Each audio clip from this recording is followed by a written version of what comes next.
Murder, She Wrote, Madison Avenue Shoot, a novel by Jessica Fletcher and Donald Bain, based on the Universal television series created by Peter S. Fisher, Richard Levinson, and William Link. Narrated by Cynthia Darlow. Chapter 1. Aunt Jess! Grady! How good to see you! I gave my nephew a hug, stepped back from his embrace and looked down. And who is this young man? It can't be Frank. Frank was a little boy the last time I saw him, and that was only 6 months ago. I'm still a boy, Aunt Jessica, just not so little anymore. Indeed you're not, I said, smiling. You're going to be taller than your father before we know it. I already come up to my mother's shoulder. Well, I can see that you're very grown up, but not too grown up to give your aunt a hug, I hope. Frank shrugged, but he allowed me to give him a quick cuddle and even managed a slight squeeze back. What year are you in school now? I asked, holding him at arm's length and examining his sweet face, a miniature version of Grady's, but with his mother's eyes. 4th grade? As much as that? My goodness, where does the time go?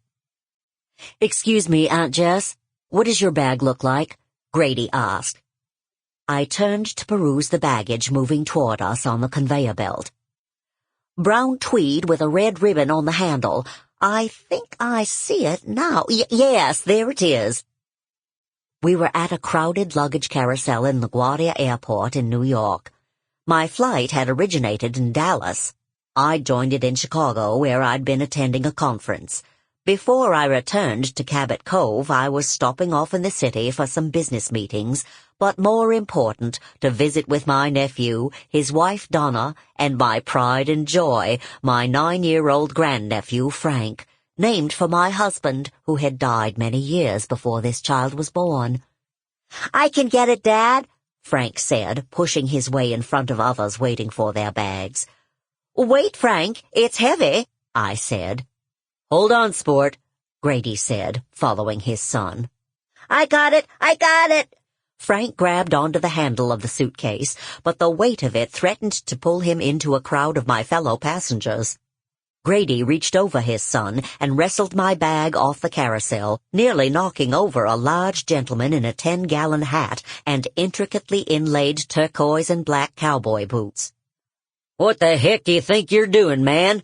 The cowboy said. You nearly ran over my foot. Do you have any idea what these boots cost? He pulled a... Sample complete. Ready to continue?